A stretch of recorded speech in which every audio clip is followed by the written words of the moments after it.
We revisit the AI debate today while we can, while there's still time, and while the sun remains behind the clouds. Artist Journal, November 16th, 2022, Berlin. My name is Adrian Pocobelli. I welcome you back, and we gotta run. We gotta run through this episode. Hopefully you're happy that we are going to do that. So here we are. Strange Thing has finished his contest. So he had this Thug Lord Burn contest for Thug Lord Burn event winners. So basically, we all remember this now viral, iconic piece by Strange Thing, a watcher of this program from time to time, at least. And yeah, Thug Lord, he was asking people to burn it. There was 1,000, so only 82 were burned. So you could enter into a contest where you could win one of these. So I thought a pretty nice work.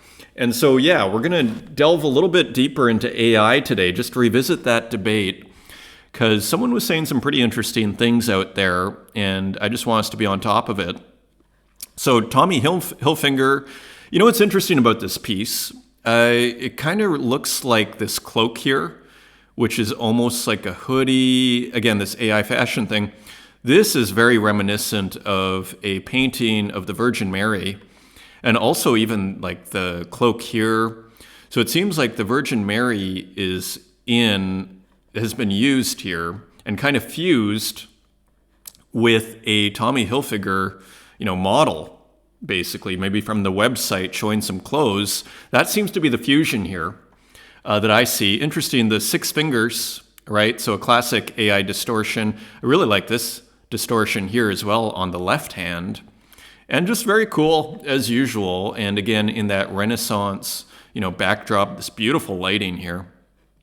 This is the stuff that really kind of gets me with AI, is just like you have this new figure and then you just get these gorgeous shadows here. And again, the shoes and everything. So a very, very nice work from Strange Thing. Edition of 10 sent to winners. So Red Rum here got one among other people.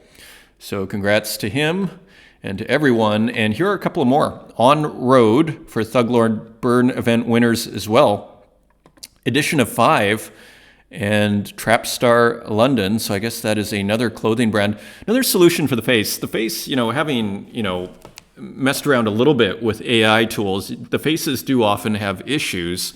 So you see different solutions here. On that last one, it looked like the Virgin Mary was, covered in darkness. And here you see like basically an unbroken Phantom of the Opera mask or something like that. So someone with a phone. Interesting work. Looks like a street in Rome or something. And interesting contrast too. I mean, here you have kind of like what looks like an oil painting kind of vibe. With here, it looks like kind of a more drawing. So interesting. The figure really does stand out as a result though, right? And here's the final one, Gym Time, Holders Raffle Prize of Thug Lord edition of 20. And so again, this beautiful drapery here, another solution for the face, and yeah, nice kind of grand oil painting look, Renaissance oil painting look. And again, combined with fashion, again, seems like it's out of a catalog or something. So very cool. And here's the work actually that I had to stop loading yesterday. And so here it is, Apocalypse. This is from almost a month ago, but I don't think we ever really looked at this. Maybe we did actually. I think we did look at this proper when this did come out. So again, if you're new to Strange Thing, he's been doing really well. He was on the front of Hype Beast and a few other kind of almost publications that specialize in viral content. So he got like 5 or 10,000 likes on their Instagram. So he's doing really well. And never forget, I thought this was an interesting little piece. This AI art is dedicated to all the elderly out there struggling on their own day in and day out. You know what this reminded me of, which is why I included it, is Picasso's Blue Period. In that kind of like, for lack of a better term, and it's not the right word, but a kind of desperation. Like here is someone who looks like they're in pain, carrying a heavy load. And it really reminds me of like the Bohemians, the guy playing the guitar and like all the sadness of Picasso's Blue Period. So I actually thought this was kind of like, it evokes a similar reaction. Interesting little contrast here too, where the plastic bags are in color. So nice little decisions here. Never forget. Another piece that will be minted as an NFT and auction in the future. All proceeds will go to charity. We see Charles AI do that. Now, it's kind of an interesting thing. I mean, Strange Thing and Charles AI are quite good at marketing. I mean, Charles AI kind of toots his own horn a little bit at how great he is at marketing. And we love his work, which is why we cover it here. But it is something I've heard from other artists here in Berlin over the years. It's like, yeah, donating your work to charity auctions are always a great way to get your work out there. So, yeah, I don't know what to think. Like if, we have something from Charles AI coming up here and it's like, well, someone's talking about marketing and then they do the auction for charity. Does it undermine that at all? But I think at the end of the day, you just have to go, someone's giving their hard-earned labor for charity, and maybe that's just where it should end, and that's great, right? So continuing on, great comment from Runetoon here.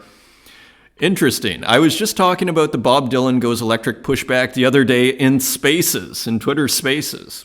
It's uncanny the level of coincidence that is our near simultaneous observations, reactions, thoughts, and forming ideas. Well, maybe we're onto something, hey? If we're thinking the same things, maybe we're onto something. That Bob Dylan concert in which the crowd booed him off the stage with his use of the electric guitar is an example, I like to think, of when our digital art movements face a hesitation, resistance, or lack of acknowledgement by the mainstream. Sure. Yeah, I mean, for sure. Yeah, and I think I was saying yesterday that Yellow Submarine, that Octopus's Garden was not, it is on Yellow Submarine.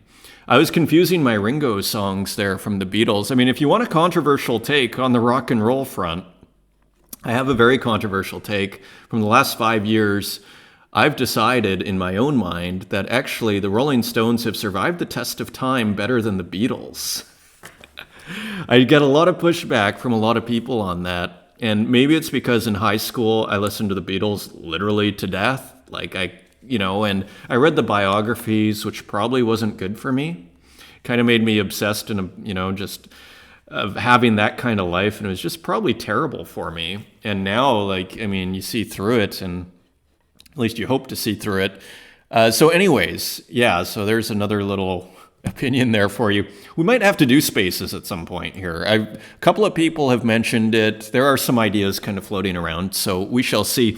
I like the concept in theory, because it's a way of basically people weighing in with their voice, on an equal medium where it's not just me sharing my opinion, but maybe other people. It's kind of like, maybe you do it once a week where people push back basically or share their thoughts or agree, right? A real conversation.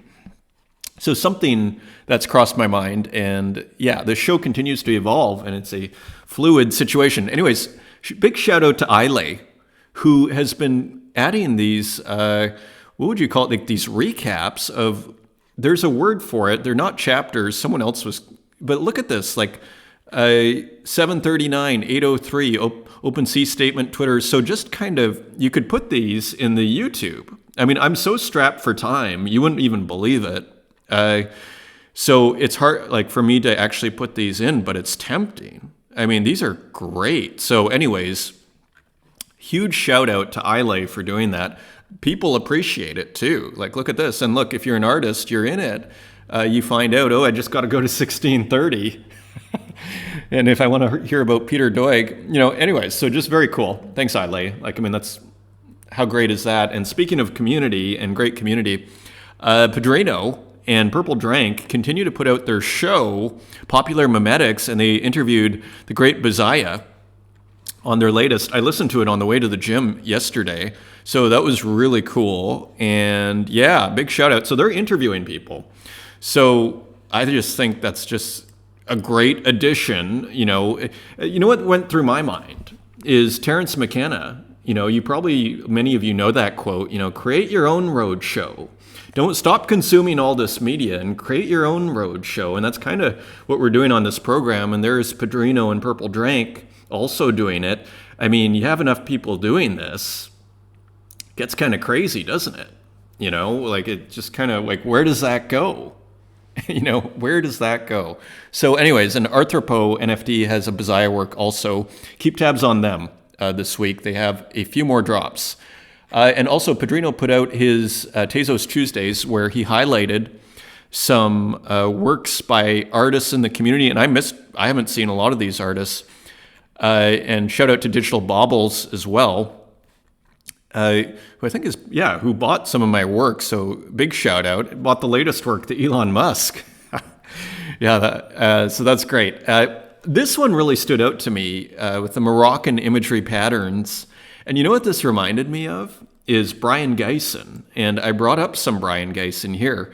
I mean, you can see it, right? Like just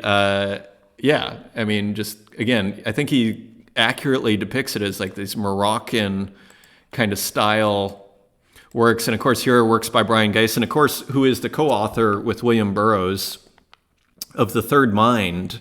And as we've pointed out in a much earlier episode, that the cut-up method actually is quite similar in a weird way with AI art. And the cut-up method, as far as I remember from The Third Mind, is that small book that's actually pretty hard to find, but it's out there. Basically, they'd take a newspaper, they'd fold it into four, then they'd separate those four pieces, and then they'd just rearrange them, and then you start to read. So you kind of have the content of the present world, but completely reshuffled. And then I think, say, Burroughs' cut-up novels, a lot of them were kind of created with that method, but with Burroughs being editor. He didn't just take it as is, like the equivalent of raw AI, like he would edit it. And I think there's a lot to be said for that. So the analogy is not perfect, but what we see in AI is, it's a bunch of references. So we're going to take this from over here and this from over here, and we're going to smush them together. And that's raw AI. And then you could argue, well, should there be an editor? Which we've had that discussion. And I think, there's something to be said for the raw AI, as AI artists call it. Like, I think you just got to follow where the artist prompt, like where the prompts take you, basically, where the art takes you. Follow the logic of AI art. And but I think both. Like, I'll probably incorporate AI art at a certain point. I'll probably try and hide it, I think, but I don't know. We'll cross that bridge when we get to it. If I make some fantastic raw AI prompts, well, then I'll want to release those. Like, if I'm doing this with raw AI, as Charles AI is, so this is a work I will put to auction, Museum of Preserved Nature, for a charity auction in Paris, benefiting Lawyers Without Borders. If you wish to bid, please contact Token to me. So donating a work. Again, so we see this as, it's kind of I hate to be so cynical, but it's a common tool that artists use to market themselves. I am not rendering any judgment on it. I am simply highlighting it because it's something that, again, this is for artists, by artists, broadcast here, international, to an international digital art scene, small as our little group is here. And I just think it's something we should all be aware of. And that's kind of what's going on there, I suspect. But hey, all good if it's going to charity, right? And finally, Sam's betrayal, referring to Sam Bankman-Fried, he also, the 2 ETH reserve has been met, so Charles AI has made a fortune this month with his AI artwork. Like, he must have made, like, I'm guessing, like $50,000 and maybe more. So incredible, right? He's doing well. Speaking of a ton of money, there's been a bit of pushback on Super Rare's Rare Pass Genesis. This is weirdly similar to Arthropo's pass, isn't it? Where you get a pass and then you get basically drops from several artists. And so there's a bit of pushback on this. Yeah, you see, is ETH down to $1 yet? So I can bid. And now, that was at 40 ETH. Now it's at 100 ETH. So that's $130,000. I mean, so my take on this thing, this pass, is if there are people that are willing to spend $130,000 on digital art, that's only good for us, What you don't want to happen is for it to be, $500, because that means we're all out of business as far as our digital art futures are concerned, or present. So I would, my take is just enjoy the fact that there are people that are willing to spend big bucks on this art. Look at what happened to Charles AI. Where was he 3 months ago? Okay, now he made 50 grand in a month, US, maybe more. So yeah, assume the best and, see the glass is half full, because art is a very, very, very, very challenging. You'll wake up at 3 a.m. wondering, did I screw up royally, repeatedly? And you just got to keep a positive attitude on these things. Otherwise, you can get down, and you don't want to do that. There's no point, and it just wastes your time. Don't waste your time, is where I'm going with that. Look at this. We look at the displays. We look at displays and these, digital museums and everything, and with great interest. So here's another one, Spatial I/O. This looks pretty good, doesn't it? I think it looks quite good. I mean, I loaded it up here. There are a little bit of feedback. I would remove the moving water in behind, because there's already a lot of movement here. And so, yeah, but I'll tell you what I really like. Well, you see it's a little awkward. Yeah, this guy's frustrated. That's me. I just want to see the work. What was working? Yeah. So you see it's a little, so anyways, I could go on and on. I just want to hit the arrow here and go to the next work. Okay, now it's working. Kind of. Yeah, so I just want to go to the next work. I don't want to walk. I don't want to hit J or K. He's not happy. That's me. But anyways, good looking, isn't it? So just another kind of product out there. Again, feel free to disagree with all my, opinions in the comments. And again, maybe there will be a Spaces at some point here. It's on the radar. NFT power rankings breaking. Sony just filed a patent for in-game NFT infrastructure for their PlayStation console. So NFTs are coming to gaming, whether you like it or not. There has been a lot of pushback, surprisingly, last year from the gaming community that basically wasn't into crypto. And, there's just a lot of crypto haters out there, but it's coming and it is inevitable. And yeah. So just a heads up on that, just kind of interesting. Bullish, right? Even in the midst of a bear market. Nike, it just announced did some announcement on Rug Radio a couple of days ago on Monday. So anyways, interesting. So just a work by Limbo. Speaking of multimedia, I'm illustrating a book in real life. Very busy, but my new series of 4 pieces is completely planned. So hopefully today I can go on with the first one, Enjoy Your Days, Stand with the Arts and Not with Corruption. So, and just a really cool work, again, that VHS DVD. So I haven't seen this on his object. I'm not sure where this is. Maybe this is on Foundation. Maybe it will be released, but just cool work from Limbo as per usual, illustrating a book. Now, here's a thread. We can't go into the whole thing, but I want to touch on certain parts of it. Why AI art might be the greatest democratization of the artistic process in the history of mankind. So, an intellectual provocation that we can't resist. And he basically says, since cave painting. So AI-generated art has been around for years, but tools like DALL-E, Midjourney, and Stable Diffusion have made it possible for amateurs to create complex works by entering a prompt, words and commands, into a text box, right? So you no longer need to go to art school. And, when Charles AI does well, I say this is great for us as an industry and just as artists. But there are artists out there who are mad about that, okay, as we're going to see. The possibilities are endless. I started with VQGAN clip before progressing to Midjourney and Stable Diffusion, spending hundreds of hours studying, refining, and testing different prompts. So it's not like he's not practicing, or she, Doc T. The technology is as disruptive as it gets, which might be one reason why it's so popular among the NFT community. We like disruptive things, and AI art and AI art is both. And we're almost where I want to get to here. A clear sign for its disruptive potential is the tremendous outcry and loud criticism by artists and the art industry, although a growing number of traditional artists recognize its potential, but I will get to that later. I think there was a Gagosian artist, what is his name? And I was sure he was using the old AI from like 2014, 2015 that Google put out. Was it DeepMind or whatever it was that looked like a Van Gogh? And it was really kind of ugly.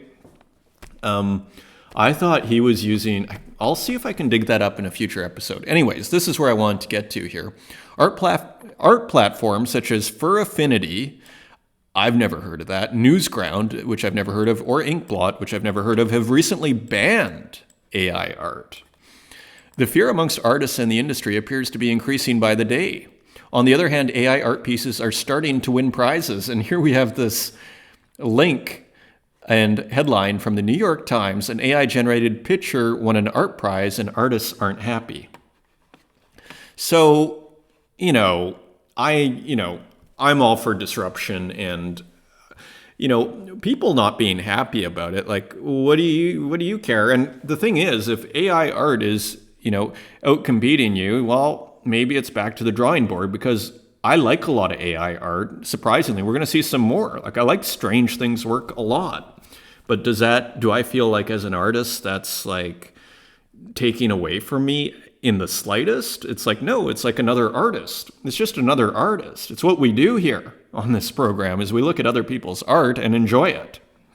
Other artists' art that turns our head. And this is probably the work. And another thing on this is, don't put too much faith in prizes. For all you know, this contest, this board of people, whomever they are, they're saying, hey, let's make the AI art win. It looks good. And, it's going to be great press. We're going to get great press. And here they are in the New York Times, right? So, yeah, don't put too much stock into these things. And just finally here, it will become increasingly difficult to recognize if a piece is the product of someone who invested years of training, failure, and experimentation to refine his or her skills, or of someone who, in a much shorter time, mastered the arts of crafting good prompts. And I guess that is the tension there, say, between traditional artists. Again, if someone can do that and they're making art that turns my head that I can't make in an afternoon, then what are you going to do? I'd say maybe you learn AI art too. So again, and they mentioned the career, and it's not only the traditional artists who have reasons for concern about his or her career in the not so distant future. And, finally, take this example. And I find this an ironic example. I'll actually tell you, because it says no photographer, no model, no makeup artist, no location, no costume designer, no agency. And then it shows this picture as if it's some huge victory. But I think if you're like the creative director making ads for BMW, you'd go, yeah, this looks like there was no photographer, no makeup artist, no location, no costume designer. That's what you get when you have none of those things. But to be fair, and to take Doc T's point, we can see the trajectory here. And if this costs basically, if you know what you're doing, you could probably do this in 10 minutes, maybe less, right? And so I take the point. AI art or AI will replace a lot of these jobs and make it much cheaper. So, yeah. So anyways, that is basically the meat and potatoes of it here, that, democratization, it's a funny way. Is that democratization? Because, put it this way, I'm not sure that's the right word, because anybody can pick up a pencil and paper. What it does is it does enable anybody. If you studied for the last, 30 years and you're accountant, and you're a professional accountant and you kind of always want to be an artist, I guess that's a kind of democratization. But I guess the way I'd put it is nothing was stopping you from everybody can afford a pencil for the most part. So there's nothing stopping you from doing it. I think it's basically a great shortcut for people that want to make provocative and persuasive looking art and basically exercise their poetic faculty without having to put in 20 years. And I think that's great. I think it's good. I think the world will be a better place if everybody kind of has their inner poet, at work, I would argue. So this is a good thing. If they're making beautiful images and they're able to express themselves, I can't help but see that as a good thing. And, I wouldn't underestimate, to me, I'm not going to go out and freak out over AI art and people, being successful on it, because don't underestimate that 20 years you put in art, in studying and trying and all that stuff. That is real, knowledge from hard-won experience. So all I'd say to these people that are complaining is, if you have in fact put in 20 or 30 years, don't undersell what that is, what you've gained from that. And I'd say get to work on AI and let's see what you can do with AI, because maybe it's 100 times more spectacular than what the accountant can do. And if it's not, then it's not. Then maybe the accountant's a better AI artist than you. It's not the end of the world. So here's some AI art. Let's speed through this here. Der Nadler out of Munich, Germany. Big shout out to him. So very cool Japanese gas station AI art. It just screamed Ed Russia to me, Ed Russia's gas station, which I brought up. And here's another one, gas station ones. These are great. I think Clown Vamp. And I really like the AI distortion on the Japanese writing. So the color is beautiful as well. And that's something that, this iconic work by Ed Russia, which is at MoMA, 1966 standard station here. Do we have a better, yeah. This is huge, actually. We have a 2,000 pixel work, but you get the picture. Okay, and I think these are photos by Ed Russia, so maybe there's an influence there. But all to say, we always like to contextualize what we're seeing digitally here within the tradition. I see huge value in that. So continuing on, some other provocative AI artworks. So Moonchild, whose work we saw, I think, yesterday or the day before. This is a pretty nice work, I'd say. And here's another one. Good morning, friends. So instead of circles, kind of playing with almost Tetris blocks, interestingly. So just kind of speeding through. Here's another one. Friends, here has been written about my art in AI. I'm surprised and very happy. You may want to check out the Design Collector blog to read this article. So someone's writing. So it's very topical right now. And so it's important that we revisit it. And here are some other, this looks like the Blue Man Group guy. So just interesting works that probably wouldn't have been made without, we can almost guarantee a lot of these works would never be made without AI.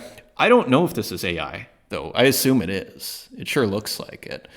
And so that is our kind of quick tour of AI. So just want to revisit that whole kind of debate and just reopen it up a little bit for us. So here's a great work by Sabato, Nintendo Glitch ROM under the guise of Echo. Very nice colors here. A 1 of 1 with Voice of the Ocean. So maybe this is a gallery, global movement to fight plastic pollution. So basically it is a gallery of sorts. And here they have what looks like the name I can't remember, Sky Goodman. So anyways, I don't want to crash my mic here. This is a pretty nice work here. We'll risk it for this work. Yeah, I love those big chunky pixels that Sky Goodman uses. So here's another Nintendo Glitch ROM. If you don't like flashing images, there's quite a few in this episode coming up. So just more work, a big close-up of an eye looks RIP. So the RIP meme continues. And Side Hustle with a very nice kind of pixelated work. I think this is using Graphics 2, so you see the lower resolution on this. GIF made on Graphics 2. RIP Hen continues. And Morning.exe, this is great. Is this available yet? A beautiful work by Hercules. I'm a huge fan of these computers here. So Morning, Mourning, Hen, so great work here. Retro Tech. And you got to love the details here, like this bottom right corner. It's almost like this wrinkled paper, and it looks like this, it looks like comic book kind of. Is it the Ben-Day dot, technology? And then you have the screen that is off, nice poetic work from Hercules, a rare work from Hercules. Rada put out a work, another rare work, edition of 11, buy for 111. Take a visit to the analog world and connect with the universe, ground yourself. Kind of has a bit of a Robert Crumb feel to it, doesn't it? And so, anyways, retro tech here. Looks like an old Walkman with some old headphones. You see the wire and his classic kind of rat characters and a cat. So having fun over there. A new Rada. Yeah, visit the analog world. And I thought this was a great work. Another kind of like, you might say in bad taste, but to me that's not really the point. This is by Turkarak. Another one. I keep coming back to Turkarak. Again, I kind of see Turkarak in the province in the kind of the same category as Die with the Most Likes, which is this kind of almost looking at the, and maybe that's not the right word for this piece, but the kind of, maybe here, the hideousness of humanity. A kind of a scathing critique. I could feel like you could hang them in the same group show very easily. And here, Nippy. So, again, in bad taste on purpose, so a very nice one of one from Turkarak. Am I pronouncing it? Yeah, Turkarak. Lorna Mills is someone else who works with bad taste, and she says it, I think proudly, and she's a great artist. So sometimes it's done on purpose, obviously. Louis Osborne, with a new one of one as well, already has an offer of 300 Tezos. So another, what I'm calling portrait of a clown. So just very cool. I love the color. This kind of purple background. It's looking good. Collection of animated people by Louis Osborne. Tukes with some more AI art assistance. So Tukes uses AI as and edits it, in other words. So uses Photoshop in post-production here. I thought a pretty good-looking abstract work here. This could easily be some like album cover. As we were saying yesterday, NFTs kind of combine like trading cards, art, first of all, trading cards, comics, vinyl 12-inch covers or vinyl album covers. It all kind of gets unified into one. I mean, this looks like a CD that I would have bought in 1998 somewhere in Saskatoon, Saskatchewan. So here is some other, so we have some generative art here as I kind of speed to the ending here, but pretty provocative, interesting stuff going on. Chroma Cube, I think this is by Jason Dartford. Minting starts in an hour, and that was last night. So I thought a pretty good looking, this is FX Hash, right? So pretty good looking generative art, right? Pretty good abstraction. Again, you could hang this with Max Drecker in the same room, playing with these cube abstractions. Here's another one. Fungi Bull is saying, I still can't believe this is generative art. And yeah, look at this. So this is Paper Crane with a programmer whose name we're going to see here in a second. But I mean, again, this is generative art. This is all programming. So it looks pretty advanced, if you ask me. And here is another work. Yeah, Rich Pool with Rick A. Crane. So Rich Pool is the programmer, I believe. Look at this work. Feeling very lucky to own the only micro giant Acequia, number 274 in the collection's primary icon colors. I can't stop watching the water flow. Truly breathtaking. So this is probably a still version. This probably moves. And look at this. So they have done a beautiful job here. And we've been following Paper Crane. So it just goes to show like anybody can do this. And look at this in the physical world as well. High resolution. This is Rich Poole. I think the programmer, I think, I'm not sure on that. Maybe it's just two artists collaborating. Very possible. High resolution print friendly versions of each Acequia mint are now available. As a small thank you to those who collected at the top tiers, Rick and I would also love to send a print to holders of number 1 to 17. Drop a reply if you own one of these. So look at this. So works very well as a physical work. And they did a really really nice job with signatures at the bottom there. And look at this. So you can actually do this yourself. Okay, like look at how great this all looks. So just super cool. And if you go to their, they have a website, richpool.art, high resolution downloads. Below you can find links to the original mints in 8,000 by 12,000 revolution. For best printing results, I recommend using Hahnemühle Photoreg. I'll second that. And if you prefer more texture, then German etching also works well. Yeah, if you're looking for high quality paper to print on, Hahnemühle Photoreg paper is excellent. Please use these as you wish. That's a great thing to know, okay? Because you can do a lot of exploring before you figure that out. Please use these as you wish, and if you do make any prints, then Rick and I would love to see them shared on Twitter. So I loaded up one of these, and here it is, and it's just massive, right? So pretty cool. So you can print out your own free art. Here's some more generative art that was just kind of, again, crossing my desk that turned my head. Is this Daniel King? Love my pink mint. Okay, so no, this is Lucas Revale. So on FX Hash, Daniel King, who is an artist that we've actually covered here, has minted this. Like, look at how good this looks. So a work by Revale S, Lucas Revale. And this is also by Lucas Revale. So I assume from the same series, Unconnected. Just kind of really cool FX Hash work. Continuing on, Feels was something kind of out of the ordinary for Feels, just a experimental abstract work. Void Core, one day you will miss this, until then limitless suffering. So unfortunately Feels seems to be a little of a depressed character. So hence maybe the name. Oh, and these only sold for 1 Tezos, edition of 11. Wow. Because usually Feels sells for like 100 Tezos each, edition of 10. A artist I've never seen before, also with Voice of the Oceans, Varquito Garcia. So just pretty interesting, like pixel artwork that I've never seen anything quite like it. Now, you might not have either, but we have actually seen Varquito's work before. That's the person who did this GIF right here that was pretty experimental that we saw about a week ago.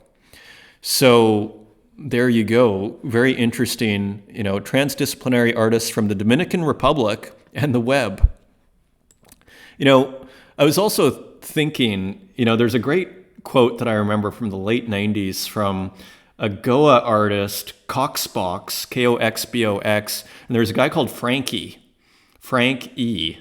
And he had this great quote that I never forgot. And he said, in the post-World Wide Web age, nationality means nothing and taste everything.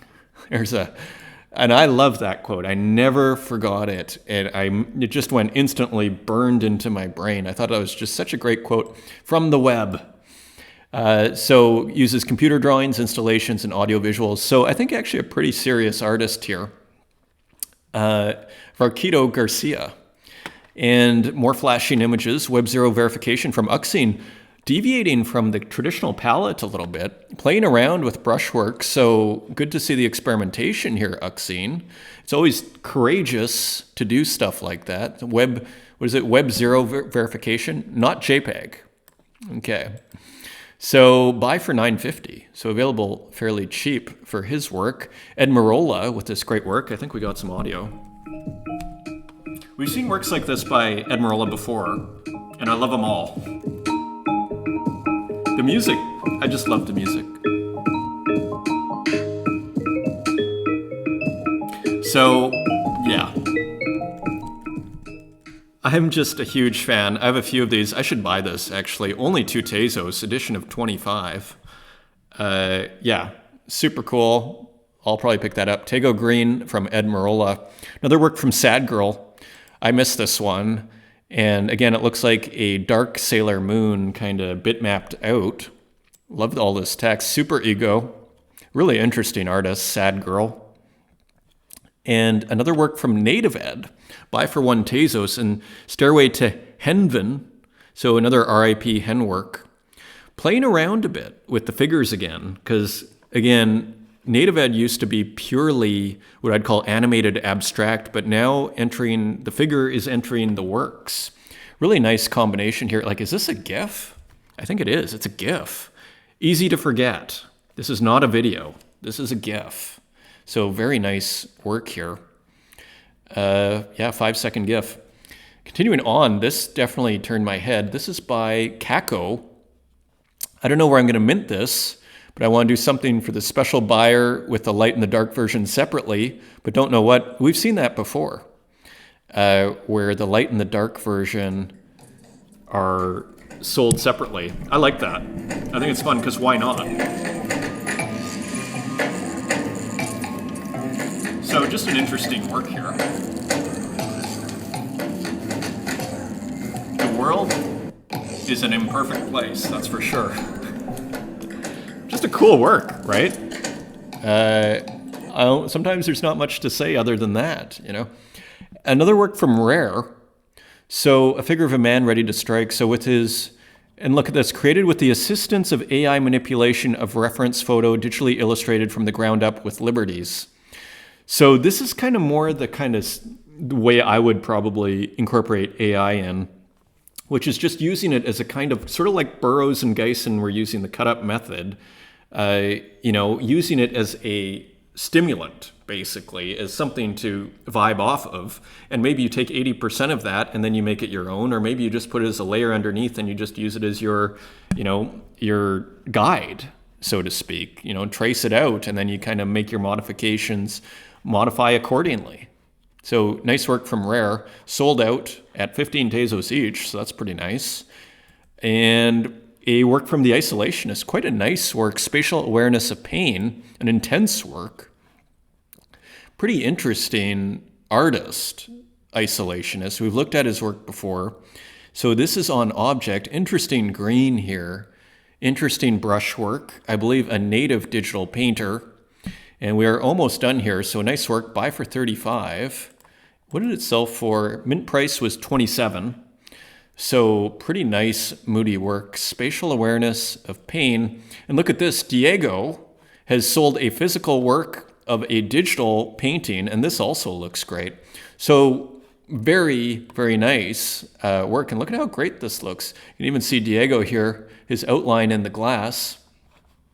So anyways, happy yesterday. I sold this physical artwork from my digital photo painting. So again, multi-chain and multimedia over here. Thank you once again for watching, everyone. Until next time, take care.